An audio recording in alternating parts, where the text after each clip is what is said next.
Hello everybody! Welcome back to the Nocturnal Gaming Network. My name is Xeriua, and today we are once again here with Spaceflight Simulator. And today's mission, we're going to send a satellite to the moon. We're going to send a nice, let's just say it's a laser mapping satellite, right? We're going to map the surface of the moon so we can go about sending people there.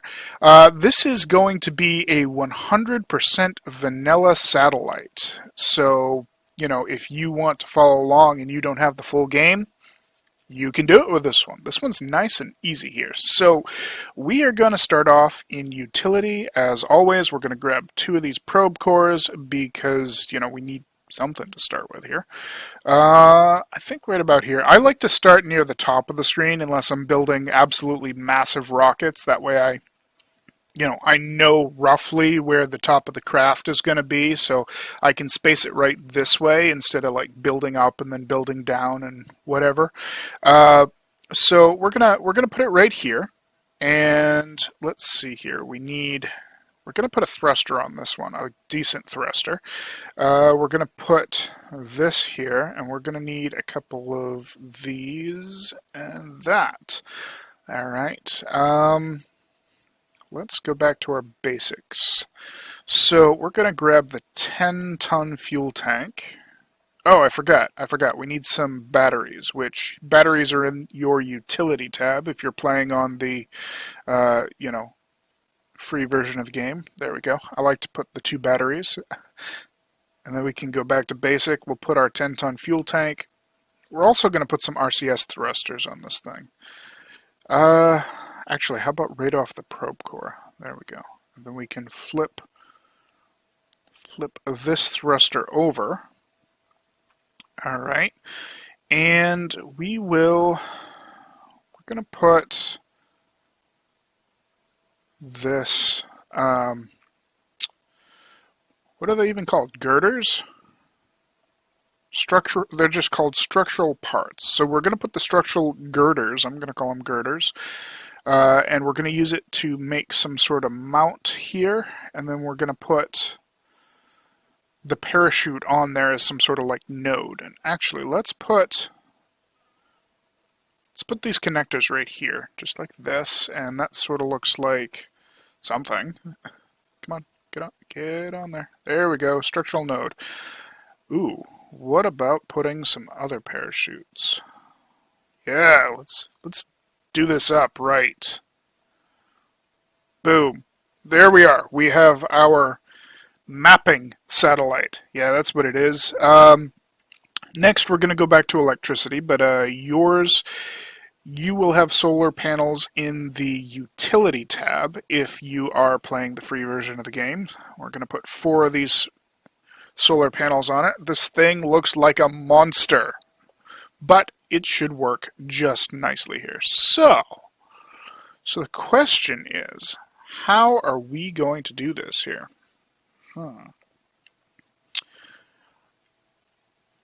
We want to go through and do some sort of separator, but I'm not sure what the best way to do this is. If we go to big parts, you should have this separator, which that covers most of it. We probably want to go back one further. No, let's use just the basic separator. And I know it doesn't technically look right where it's sort of clipping through the boundaries of some of our pieces, but that's okay. I don't think it should affect our flight, and I'm going to say that, whether it actually affects our flight or not. Now, when we're putting the fairing on this thing, we can't actually do it. We're going to have to go and move this down just a hair. Ooh, but then it doesn't connect, does it? How can we solve this? What if I put it here? It connects there. We'll put that. Aha, so it doesn't like these parachutes. So let's try rearranging the order. Yeah, there we go. There we go. So the way we want to solve this, if I put the parachutes back where they were, come on, get back over there. So we try to put the fairing on, it won't let us because there's parts in the way, right? What we can do is figure out where the fairing's going to go. The fairing's going to go right there, even with the bottom of the solar panel. So we'll put the big fairing. We'll try to put the small fairing. It still won't work. The small fairing's going to slope, so there actually is enough area for those parachutes. We just have to pull them out and then put the fairing on so it slopes, and then we can stick them back in there. Alright, now let's continue with the fairing to close the ship up. Bam, just like that. Now, when we release this fairing, we're going to want to make sure that we're careful and we hit the tip of the craft, because if we don't, we're just going to turn the engine on underneath the fairing, and we don't want to do that. So let's go back to basic. We're going to put a biggish fuel tank here with a nice broadsword engine. And then we're going to put a separator here, a stack separator. We're going to get a second stage, boom, with the Hawk. And then we're going to go back to this configuration with the boosters. I think this might be a little bit more fuel than we actually need to do this. Because we're just going to the moon, which the moon's a fairly easy landing as far as they go. Not landing, but a fairly easy body to go to. It doesn't take that much fuel to get there, and it takes almost no fuel to circularize afterwards. So we're probably packing way more fuel than we need here, but you know, we'll see. We'll see. This is a fairly heavy rocket for just using all the small parts here. So we're gonna go to the launch. Zoom out a little bit. We're going to turn our two booster stage 1 engines on, throttle to 100%, and hit on. Ooh, look at how slow this monster is going. We actually might have the correct amount of fuel here if this is going to take this long to accelerate. We're going to wait until we hit 2,000 meters off the terrain, like always. I can zoom in on this a little more. There we go. That way we get a nice pretty picture of the rocket. And then right about, now we can start our turn. There we go. There's about 45 degrees. Now we can start to keep an eye on what's going on around us. Alright, so here we go. We're still boosting up. We're going to try and get this thing to about 35 kilometers before we cut the rockets and coast, which that's going to take almost all of our fuel in the booster stage here. Not quite. We'll have a little bit to start circularizing, but not that much. I don't know why circularizing is such a hard word. And there's 35. So we will rotate ourselves over. Again, roughly perpendicular with the planet. We don't really need to burn radial out to start and rotate our orbit just yet. We have plenty of thrust to burn radial out for now. We're at 25, so we're going to accelerate till we get to about 31, 32, something like that. Then we can turn our thrusters on, go back to the map view, get ready, because we're going to lose engines in a second. Boom. Separate, and then separate the fairing. Bam. Alright, so we're going to give this a second and then follow it. There we are, and now we can see it in relation to the apoapsis. Now the other thing is, while we're right here, we want to zoom out and find the moon, and we can select the moon by tapping it and set it as our target. What that's going to do is give us an area to aim for when we're going through and actually boosting towards the moon, and I'll show you that when we get there. Alright, so we're out of fuel. Oops, separate, stage on. Oh no, we passed our apoapsis a little bit. So we want to burn radial out now. Stop going away. So whenever the apoapsis line disappears like that, it's because I'm too close to the word apoapsis and it doesn't like to render it for whatever reason. So yeah, just be careful with that. It's there. You can still see it. It just doesn't want to display properly. Alright, so we're doing pretty good on circularizing our orbit here. We're probably going to be another, I don't know, 15, 20 seconds. So we can actually go through and burn pretty well prograde here. Because we're going to gain on the apoapsis just a little.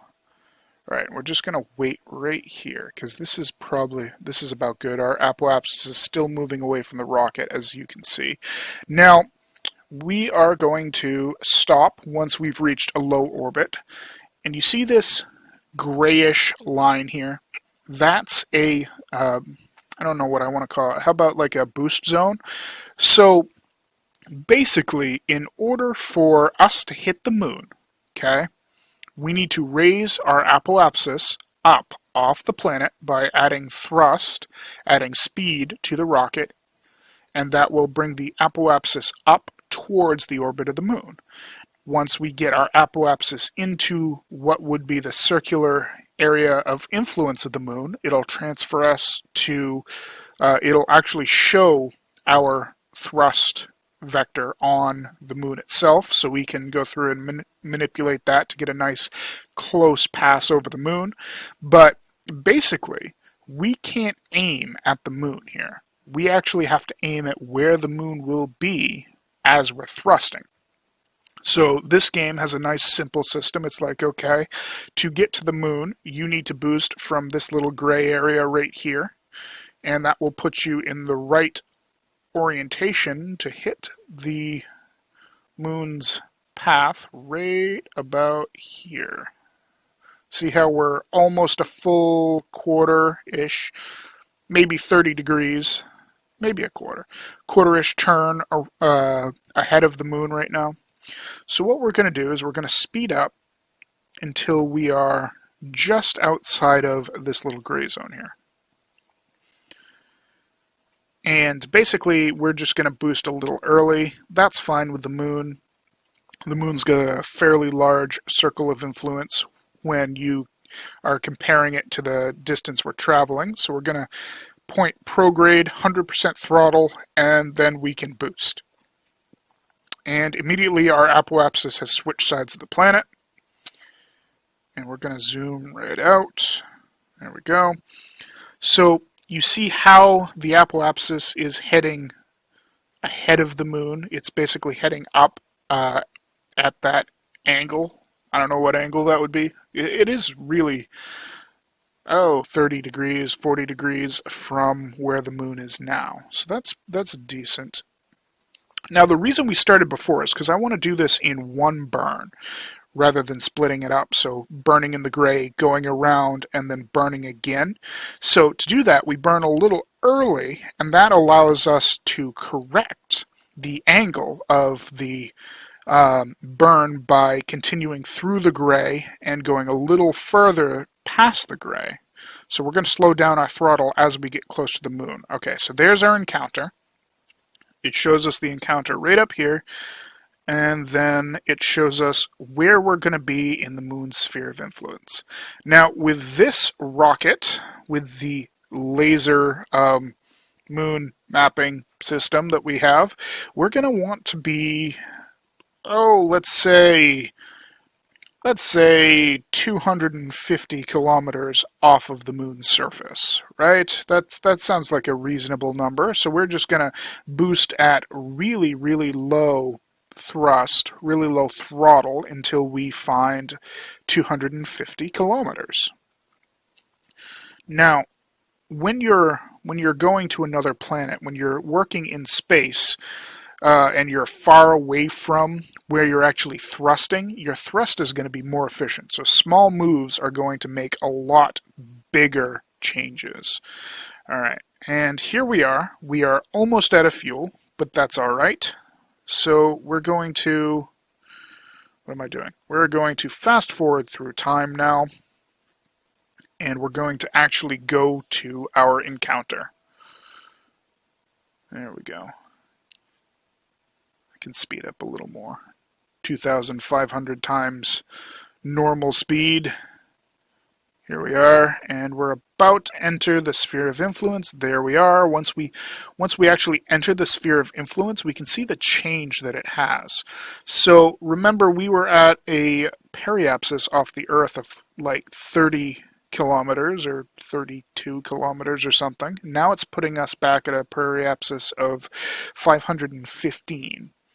And up here, our apoapsis is, 9,063 kilometers, which I believe that's like a gain of 2,000 kilometers just from entering the moon's sphere of influence. And basically the reason for that is, as we're passing by the moon's gravity is going to be the biggest object affecting our gravity. You know what I'm saying? So it changes our trajectory. As we pass out of the sphere, we leave the moon's influence, and we're once again in Earth's influence, but we've got that extra speed that we have from the moon, right? So because of that extra speed as we're leaving, we get a little bit farther, and it's changed our rotation, our orbital rotation around the Earth. But we don't actually want to, go back into orbit around Earth. We're going to turn ourselves around and get ready to burn at the periapsis for the moon here. If I can stop in the right place. There we are. That's pretty damn close. So now we'll just wait here. We'll accelerate through time again. We're going to need to go by like 150, 500 times, whatever it is, 500. And we can slow down. And we want to be pretty close to the periapsis here. So right about there. And then we can just fix our radial rotation. We're going to burn, I'm actually going to burn slowly here. So basically, what's going to happen when we burn at the periapsis of the moon? We're burning prograde in relation to the larger body here. We're burning prograde in relation to Earth's influence. So when we burn, what we're actually doing is we're raising our periapsis.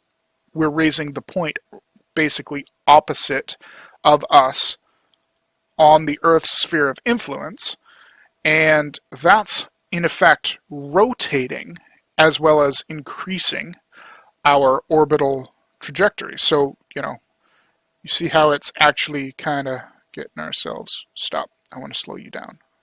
There we go. It's getting a much bigger circle here. Now, eventually, you see what's going on here. We're actually making the orbital trajectory around the moon more circular. So we can just burn a little bit more here.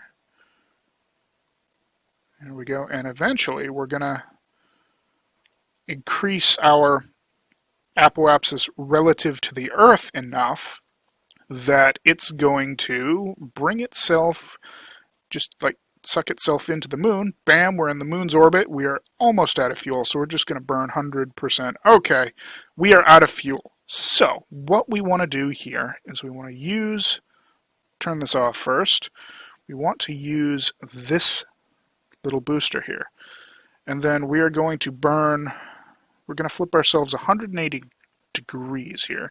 And we're going to burn retrograde with the little booster. Now this is an extremely efficient engine here, this little utility thruster, and that's going to allow us to lower our periapsis as well as increase our apoapsis. So since we want to be at 250 kilometers, we're actually going to slow ourselves down so that we can hit an apoapsis of 250 kilometers as we're going through. And that's going to be just another second here. 56, 54. All right, now we might not. Yeah, we're going to get it. We're going to get it. 5, 4, 3, 2. Come on. 1. One more. You can do it. I have faith. There we go. Okay, so since we're not burning at the apoapsis or the periapsis, basically we're lowering a point of orbit or changing a point of orbit that is not exactly at the periapsis or apoapsis. So as we get closer to the actual apoapsis or periapsis, the change in the apoapsis or periapsis is going to be less. That's why it seemed like it was going really fast at first and then it slowed down.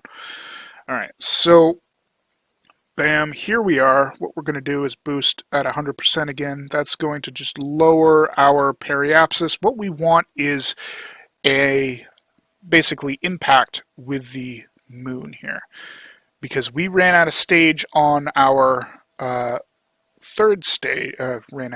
We ran out of thrust on our third stage here. So what we're going to do is we're going to turn ourselves roughly radial in, and then we can release. There we go. Release that. So this is still on a trajectory to impact the planet. Well, the moon. The moon isn't a planet. And then what we can do is find out. Oh, we're still on the wrong one. Here, moon. Moon probe, where are you? Oh, I set it as a target. I didn't switch to it. That's what the problem is. All right, so there we are. We've now got our probe, and we are ready to stabilize our orbit here. So looking at this, we have an apoapsis of 250.5. We're going to rotate ourselves prograde. Make sure we're going prograde. We are not going prograde. See how we're not? Basically, sometimes when you separate stages and do stuff like that and switch your thrusters and such, it'll change your icon's orientation. So burning prograde for us is now having the flat of the arrow towards our prograde marker here, or towards prograde, which I suppose it's okay. It doesn't really matter to me too much, because I know about it. If I didn't know about it, it'd probably be quite frustrating to have to deal with that. We're going to speed up, we're going to make our way back around, and we're going to hit just before the apoapsis, and that will allow us to continue to raise our periapsis to the correct level here.